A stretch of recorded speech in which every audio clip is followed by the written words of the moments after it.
American president Donald ട്രംപിന്റെ ആപ്തവാക്യമാണ്, ഇവിടെ ജനപിന്തുണയോ കഴിവോ അല്ല പ്രധാനം, മറിച്ച് വിധേയത്വം, ലോയൽറ്റി, അതിനാണ് ഇവിടെ സ്ഥാനം. അതുകൊണ്ടാണ് അമേരിക്കൻ പ്രസിഡന്റ് ഇപ്പൊ നമുക്ക് അറിയാവുന്ന പോലെ cash Patel, FBI director cash Patel, അതൊന്നും കഴിവല്ല. ഇവിടെ വന്ന പലരും ഇപ്പൊ മുമ്പൊക്കെ FBI ഡയറക്ടർ എന്ന് പറഞ്ഞു കഴിഞ്ഞാൽ ജെയിംസ് കോമി, റോബർട്ട്, ഇവരൊക്കെ നമ്മുടെ ആ സ്ഥാനത്ത് ഇരുന്നിരുന്നത്.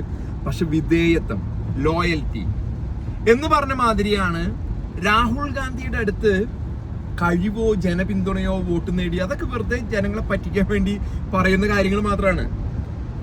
യഥാർത്ഥമായ വിഷയം എന്ന് പറയുന്നത് വിധേയത്വം. ആ വിധേയത്വം എങ്ങനെയാണ് നടപ്പിലാക്കുന്നതിനെ എന്ന് കുറിച്ച് കേരളത്തിലെ പല നേതാക്കന്മാർക്ക് അറിയാം. അതല്ലെങ്കിൽ 10 ജൻപദ് അവിടെയായിരുന്നു സോണിയാഗാന്ധി, അതല്ലെങ്കിൽ അതിന്റെ അപ്പുറത്ത് ഇപ്പൊ രാഹുൽ ഗാന്ധി വേറെ സ്ഥലത്ത് താമസിക്കുന്നു പറഞ്ഞു കേട്ടു. അവിടെ പോയിട്ടുള്ള മുതിർന്ന കോൺഗ്രസ് നേതാക്കള് പലരും കേരളത്തിൽ നിന്നുള്ളവരും അന്യ സംസ്ഥാനങ്ങളിൽ നിന്നുള്ളവരും പലതരത്തിലുള്ള സമ്മിശ്ര പ്രതികരണങ്ങളാണ് ചെയ്തിരിക്കുന്നത്. അതിന് ഏറ്റവും വലിയ ഉദാഹരണം എന്ന് പറയുന്നത് ആസാം മുഖ്യമന്ത്രി ബിശ്വാസ് ശർമ്മയാണ്. അദ്ദേഹം പറഞ്ഞു, ഈ ഒരു വാലാട്ടിപ്പട്ടിയായി നിൽക്കാൻ എന്നെ കിട്ടില്ല എന്ന് പറഞ്ഞു. അത് അദ്ദേഹത്തിന്റെ രാഷ്ട്രീയ ഭാവി, ഇപ്പോഴും ഇലക്ഷൻ നടന്നപ്പോ അദ്ദേഹത്തിന്റെ ഭാവി തിരിച്ചു മറിച്ചു. അതായത് അവിടെ ചെല്ലുന്ന ഇദ്ദേഹത്തിന്റെ വീട്ടില് നമ്മളാരും കാണുന്നില്ല, മാധ്യമങ്ങളെ കടത്തുന്നില്ല ചർച്ചയ്ക്ക് വേണ്ടി. പക്ഷെ അവിടെ ചെല്ലുന്നവരിൽ നിന്ന് കിട്ടുന്ന വാർത്തകൾ മാത്രമേ നമുക്ക് പറയാൻ സാധിക്കുള്ളൂ. അവിടെ ചെല്ലുന്നവരെ അദ്ദേഹം ഒരു പട്ടിക്ക് ഒരു പട്ടീനെ ഇത് ബിസ്ക്കറ്റും കൊടുത്ത് നിൽക്കണ്ടാവും. ഇവിടെ എല്ലാവരും ഓച്ചാനിച്ച് നിൽക്കണം. ബാക്കിയുള്ളവർ ചെല്ലുന്നവര്, അത് നമ്മുടെ നാട്ടില് ഇപ്പൊ എനിക്ക് തോന്നുന്നു ഇപ്പൊ അടുത്ത് പറഞ്ഞത് KV തോമസ് ആണെന്ന് തോന്നുന്നു. അദ്ദേഹം ഇത്ര നല്ല തികഞ്ഞ തിരുത കൊച്ചിന്ന് പിടിച്ചു കൊണ്ട് വറുത്തിട്ട് അവരുടെ വീട്ടിൽ കൊണ്ട് കൊടുത്തിട്ട് പോലും ആ പട്ടിക്ക് ബിസ്ക്കറ്റ് കൊടുക്കുന്ന സമയത്ത് കാലും കയറ്റി വെച്ചിട്ട് ഇദ്ദേഹം പറയും ജനാധിപത്യാണത്രേ. അപ്പോ അത് അവിടെ വിധേയത്വം, ലോയൽറ്റിക്കാണ് വില. അതേ ഇത് ഹേമന്ത് ബിശ്വ ശർമ്മ പറഞ്ഞു, എന്നെ കിട്ടില്ല, പട്ടിക്ക് ബിസ്ക്കറ്റ് എറിഞ്ഞു കൊടുക്കുന്നു, പട്ടി ചാടി കടിച്ച് ബിസ്ക്കറ്റ് തിന്നുന്നു. അതുപോലെ തന്നെ മുതിർന്ന KV തോമസും ഉമ്മൻചാണ്ടിക്കും ഒക്കെ ഇത് അനുഭവം ഉണ്ടെന്നാണ് പറഞ്ഞിരിക്കുന്നത്. കേരളത്തില് KC വേണുഗോപാലിന് യാതൊരു പങ്കുമില്ല. കഴിഞ്ഞ ഏകദേശം ഒരു അരനൂറ്റാണ്ടോളം അദ്ദേഹം കേരള രാഷ്ട്രീയത്തിലുണ്ട്. KSU യൂത്ത് കോൺഗ്രസ്, അവിടെയൊന്നും അദ്ദേഹം ഒരു സീനിയോറിറ്റി മാത്രം നോക്കിയിട്ട് അദ്ദേഹത്തിന് കഴിവുണ്ടായിരുന്നുണ്ടെങ്കിൽ മുമ്പ് തെളിയിക്കായിരുന്നു. ഈ ഒരു ഇലക്ഷൻ VD സതീശന് അവകാശപ്പെട്ടതാണ്. നമ്മുടെ നാട്ടില് പണ്ടൊരു ചൊല്ലുണ്ട്, അനിയത്തിനെ കാണിച്ചിട്ട് ചേച്ചീനെ കല്യാണം കഴിച്ചു കൊടുക്കാന്ന് പറയും. കാരണം ചേച്ചീനെ കല്യാണം കഴിപ്പിച്ചു കൊടുക്കാനായിട്ട് ബുദ്ധിമുട്ടുള്ളതുകൊണ്ട്. അതേ പരിപാടി ഇത് കേരള രാഷ്ട്രീയത്തിൽ ആദ്യമല്ല കേട്ടോ. ഇപ്പുറത്ത് വന്നു കഴിഞ്ഞാൽ LDF വന്നു കഴിഞ്ഞാല് VS അച്യുതാനന്ദനെ കാണിച്ചിട്ടാണ് പിണറായി വിജയൻ കയറിയിരുന്നത്. സ്വതവേ പൊതുജനം വികാര ജീവികളാണ്. മഹാത്മാഗാന്ധി പറഞ്ഞ മാതിരി നിങ്ങളുടെ വിവേകം വികാരത്തിന് വഴിമാറി കൊടുക്കരുത് എന്ന് പറഞ്ഞിട്ടുണ്ട് മഹാത്മാഗാന്ധി. പക്ഷെ വികാര ജീവികളാണ്.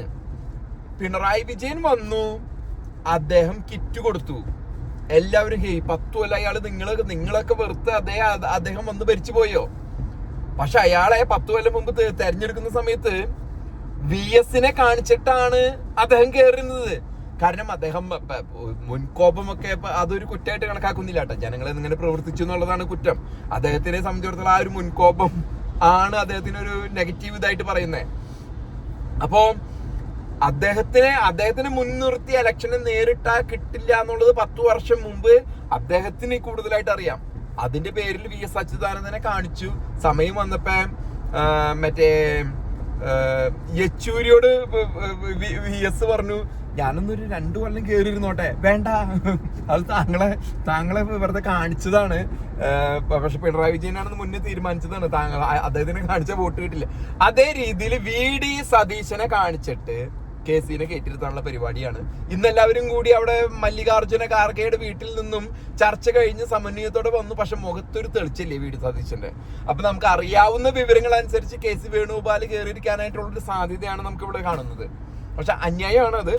അത് ഒട്ടും ശരിയായിട്ടുള്ള, അതായത് ഇന്ത്യൻ ജനാധിപത്യം ഇവര് കഴിവും ജനപിന്തുണയാണ് നോക്കുന്നതുണ്ടെങ്കിൽ അവിടെ ഏറ്റവും നല്ലവൻ, ഏറ്റവും വലിയവനും ഏറ്റവും കഴിവുള്ളവനും ശശി നമ്മുടെ ശശിയാണ്, ശശി തരൂര്. അദ്ദേഹത്തിനെ അങ്ങോട്ട് അടുപ്പിക്കില്ലല്ലോ. അടുപ്പിച്ചു കഴിഞ്ഞിട്ടുണ്ടെങ്കിൽ ഈ രാജകുമാരന്റെ പരിപാടി തീരും. അതായത് ഞാൻ പറയുന്നത്, ഈ ജനങ്ങള് ഇപ്പൊ ഇന്ത്യൻ ജനാധിപത്യത്തെ തന്നെ തകർത്തില്ലാത്ത രീതിയിലാ, പ്രതിപക്ഷം ഇല്ലാത്തവനെ പോലെ ആക്കുന്നു. 2029 അല്ല, അടുത്ത 15-20 വർഷത്തേക്ക് നോക്കണ്ട. എന്നാ ശശി വന്ന ദവിടെ നിൽക്കും. കാരണം ഞാൻ ഒരു പരിധി വരെ ശ്രീമാൻ മോഡിയെയും BJPയെയും പിന്തുണയ്ക്കുന്നുണ്ടെങ്കിലും അത് ഒരു ഏകാധിപത്യ മനോഭാവത്തിലേക്ക് പോകും. പ്രതിപക്ഷം ഇല്ലാത്ത സ്ഥിതി വന്നാല് അവർക്ക് തന്നെ ആത്മവിശ്വാസം. ഇപ്പൊ ഏറ്റവും രാഹുൽ അവിടെ ഇരിക്കട്ടെ എന്ന് ഏറ്റവും കൂടുതൽ ആഗ്രഹിക്കുന്നത് മോഡിയാണ്.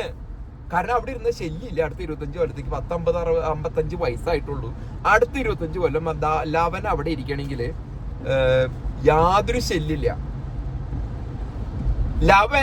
ലവൻ കുറെ കേരളത്തിലെ കുറെ ആൾക്കാരുണ്ട്, അതിൽ ജാതമധ്യ ഇതുകളൊക്കെ ഇതിന്റെ ഭാഗമാണ്.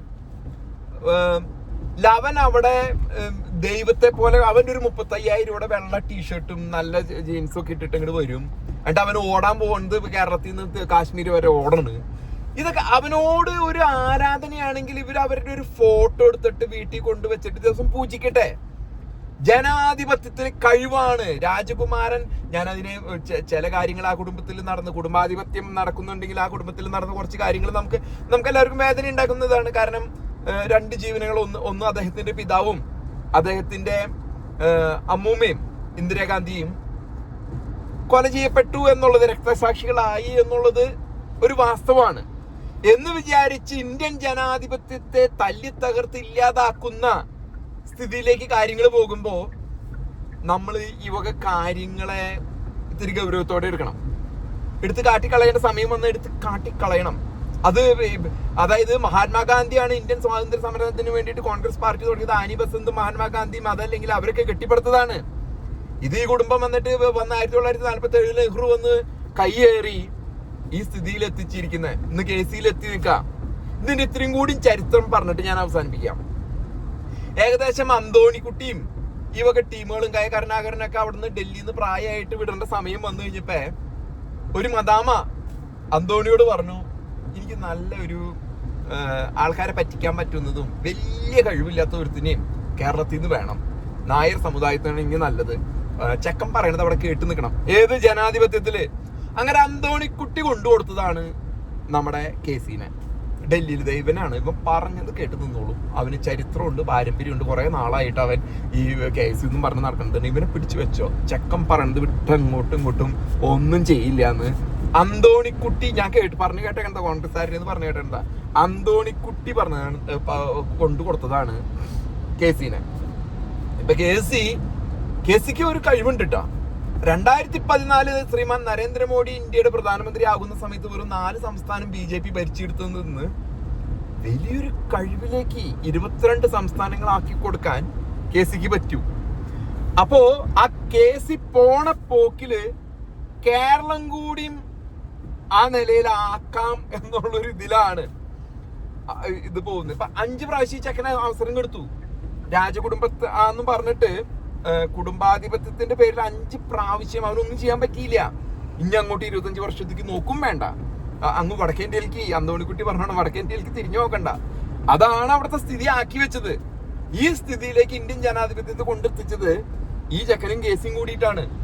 അപ്പൊ കേസി അവിടെ ചെന്നിട്ട് ഇത്തരത്തിലുള്ള VD സതീശന് അനുകൂലമായിട്ടുള്ള വിധിയാണ് കേരള ജനത ചെയ്തത്. ജനം മറക്കും. 3 മാസം കൂടി വന്ന 6 മാസം ഇത്തിരി കിറ്റോ എന്തെങ്കിലും കൊടുത്ത് ജനങ്ങളുടെ പൈസയിൽ എടുത്തു കൊടുക്കാലോ. സ്ത്രീകൾക്ക് KSRTCയിൽ ഫ്രീയോ നിങ്ങളൊക്കെ കൊടുക്കാലോ. അപ്പോ പിണറായിനെ എടുത്തോണ്ട് തന്നെ KC 2 ഫ്രീയോ അതൊക്കെ കൊടുത്ത അതല്ല ജനാധിപത്യം. നിങ്ങൾ VD സതീശനെ കാണിച്ച് ഇത് വാങ്ങിയിട്ട് വോട്ടും വാങ്ങിയിട്ട് ഇത്തരത്തിലുള്ള തെമ്മാടിത്തരം നിങ്ങൾ കാണിച്ചു കഴിഞ്ഞാല് അടച്ചുപൂട്ടും. ഈ സാധനം ഇപ്പൊ പിണറായി വിജയൻ പോയി കണ്ടില്ലേ? 35 സീറ്റോടുകൂടി പോണ പോക്കിൽ ആ ഇന്ത്യയില് കമ്മ്യൂണിസ്റ്റ് പാർട്ടി എന്ന സാധനം അങ്ങോട്ട് ഇല്ലാണ്ടാക്കി കട ചേർത്ത് വെട്ടി മറച്ചിട്ടിട്ട് അങ്ങോട്ട് പോകണത്. അദ്ദേഹത്തിന് 19-50 വയസ്സായി. ഇല്ലാണ്ടാക്കി അവസാനത്തെ സംസ്ഥാനമായിരുന്നു. അതേപോലെ KC, കോൺഗ്രസ് ഇങ്ങത്തേക്ക് കോൺഗ്രസിന് ഇല്ലാണ്ടാക്കിയിട്ട് ഒരു പോക്കുണ്ട്, കൂടി വന്ന 5 കൊല്ലത്തില്. ഇതാണ് നടക്കാൻ പോണത്.